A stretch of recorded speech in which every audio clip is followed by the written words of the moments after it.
এই ঢাকা থেকে এক মৌলবী সাহেব এসে বলে গেছে যে ওনাকে এত টাকা দিয়ে হেলিকপ্টারে না এনে আমাদেরকে 10,000 টাকা বাড়াই দিয়ে আমরা আসবো, একটু ডাল ভাত খাইয়া ভালো থাকবো।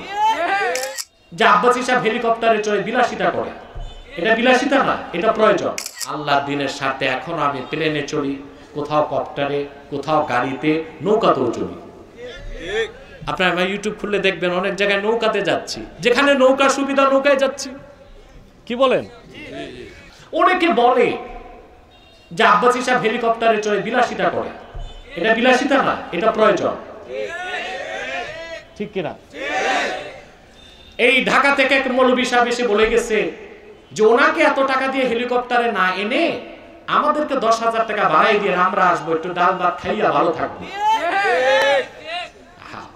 বক্তাও যদি এত লুবি হয়, আস্তাগফিরুল্লাহল আযীম, তাহলে তার কথাই বোঝা যায় সে ডাল ভাত খাইতে, সংসার চালাইতে মাহফিলে আসে।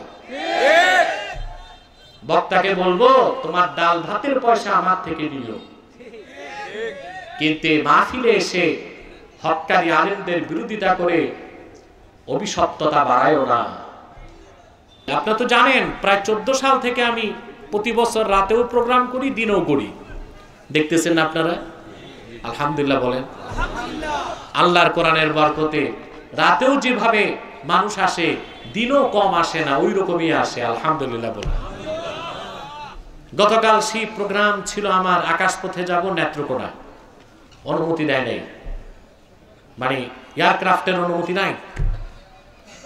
লোকজন এসে ধরল যে হুজুর কয়েক লাখ টাকা তো খরচ করেই ফেলছি, গাড়িতে যেতে হবে। আল্লাহর বান্দাদের চোখের পানি দেখে আমি গাড়িতে উঠলাম। ওরা বলেছে আমার নারায়ণগঞ্জ থেকে লাগবে 4 ঘন্টা, আমার লাগলো যেতে 7 ঘন্টা, আসতে 8 ঘন্টা। বুঝেন নাই? এতে কি হয়েছে? দেখা গেছে যে আমি দিনের প্রোগ্রামটা গাড়িতে করে রাতের প্রোগ্রামটা আমি ধরতে পারি নাই, অথচ রাতের প্রোগ্রামটা আগের, দিনের প্রোগ্রামটা।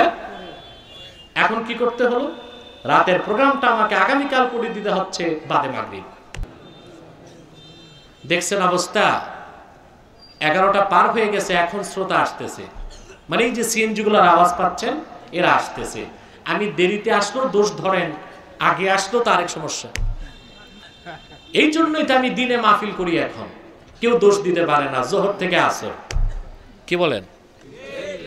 কিন্তু আপনাদের এই তথাকথিত করোনার কারণে, আমি কিন্তু বলতেছি তথাকথিত করোনার কারণে, এটা কেন বলছি বলতে পারেন না? মাহফিলে আসলে করোনা বাড়বে, কিন্তু এতদিন আপনারা যে বাণিজ্য মেলায় করোনা চাষ করছেন, মানে এখানে করোনা আছে ওখানে নাই, এই তো বোঝা যায়। সেজন্য বলছি তথাকথিত করোনা। যাই হোক, আল্লাহ যেন এই গজব থেকে আমাদের দেশকে বাঁচান, বলেন আল্লাহুম্মা আমিন। জি জি অবশ্যই দাওয়াত রইল দরবার সাহেব। জি।